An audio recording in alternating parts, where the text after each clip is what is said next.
ئمڕۆ ئێمای خشک و برایانی خۆشەویست هەموو کەرستە و هەموو هۆیەکانی سەرکەوتنمان بەدەستەوەیە. کۆمەڵانی خەڵکی کوردستان ڕاپەڕیون هوشیار بوونەتەوە یەکێتی بێوێنیان لە ناوخۆیاندا دروست کردووە. بەرەی کوردستانیەکی پۆڵایینمان هەیە کە بە کوێرایی چاوی دوژمنان هەر زندوو یەکگرتوو دەبێنێتەوە. تەبایی و یەکریزی و کارکردن بۆ چەسپاندنی ئاشتی، قبوڵکردنی یەکتری لە سیفەتەکانی سەرۆک مامجەلال بوو. پیاوێک بوو هەمیشە باڕاستەی یەکگرتن و چارەسەری کێشە سیاسیەکان و دروستکردنی یەکریزی و تەبایی کاری دەکرد. شخصیەتی مامجەلال وا بوو پرسەکان چەند زەحمەت و ئاڵۆز بووان، هەر بە کاریزمای خۆی، بە ئەسلوبی خۆی، بە هەندێک جار بە نوکتە، هەندێک جار بە پێکەنین، هەندێک جار بەو سوعبەتانەی کە لە کۆبوونەوەکان دەیکرد هەمیشە هەوڵی دەداشتە هاوبەشەکان بدۆزێتەوە و ئەوانەی کە لەو مەجلسە دەردەچن سەرەڕای هەموو ناکۆکیەکان هەر لایەک تەسەور بکاتن کە براوەیە. ئەمە ئەو شخصیەتە بوو کە مامجەلال هەیبوو لە ئەوەی خۆیدا. ئەوەی ترکە من زۆر معجبی ئەو بەڕێزە بووم جگە لەو کاریزمای سیاسی کە هەیبوو جانبێکی ئینسانی زۆر قۆڵی هەبوو مامجەلال.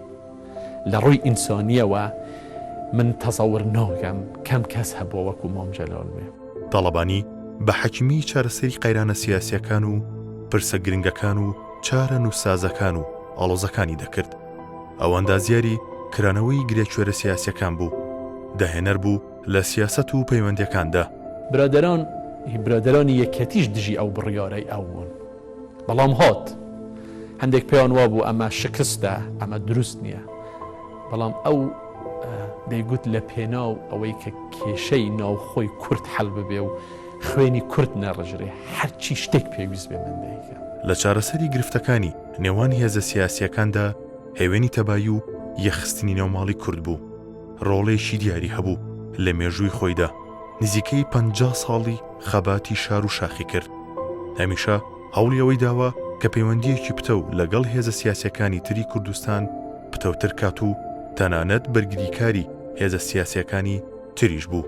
ڕۆڵی مامجەلال زیاتر چڕ بووە بۆ ئاشتەوایی، بۆ تەبایی و پێم وایە ئەگەر هەوڵ و هیمەتی مامجەلال نەبوایە بە قەناعەتی خۆم ئێمە ئێستا ئەم هەرێمی کوردستانمان ئەوە نەدەبینین. پێم وایە دان بە خۆداگرتنی مامجەلال و خاچیەتی و لێبوردەیی و چوونە پێش و دابەزین لە هەندێک لەو شتانە ئینسان پێویستە لیان دابەزیە بۆ گەیاندنەیەکی لایەن ناکۆکەکان. ئەگەر ئەوە نەبووایە ئێمە سام واقعەمان نەدەبینی. بۆیە من پێم وایە خەڵکی کورد بە گشتی قەرزداری مامجەلالە و بە لە دەستدانی مامجەلال دیارە نەک کە دوێنێ کۆچی دوایی کرد، هەر لەوە ڕۆژۆ کە نەخۆش کەوت، هەر لە کاتی نەخۆشکەوتنەکەیەوە دیارە مامجەلال نەیتوانی جاریچکە ڕۆڵی خۆی ببینێ.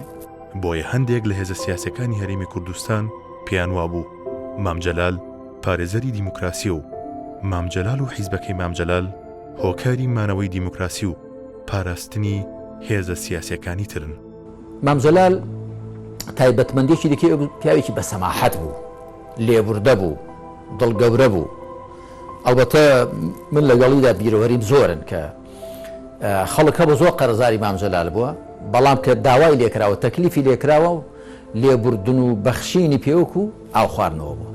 سیفەتێکی مامجەلال کە زۆر پێویستە بۆ سەرکردەکان بریتی بوو لە خاچێتی. مامجەلال بوو بە سەرۆک کۆمار، بەڵام هەر مامجەلالەکەی جاران بوو. هەموو هەوڵ و تەقەلایەکی دوژمن بۆ لێکترازاندنی ڕیزەکانی بەرەی کوردستانی عێراق، بۆ تێکدانی نێوانی پارتیەکانی لایەنەکانی ئەو بەرەیە نەقشی سەرئاوە و دەبێتە خەو و لەگەڵ خۆیان ئەو خەیاڵە دەبەنا ئەو زد گۆڕەی کە ئەگەر بەشیان کەوێت لە کوردستان و لە عێراق.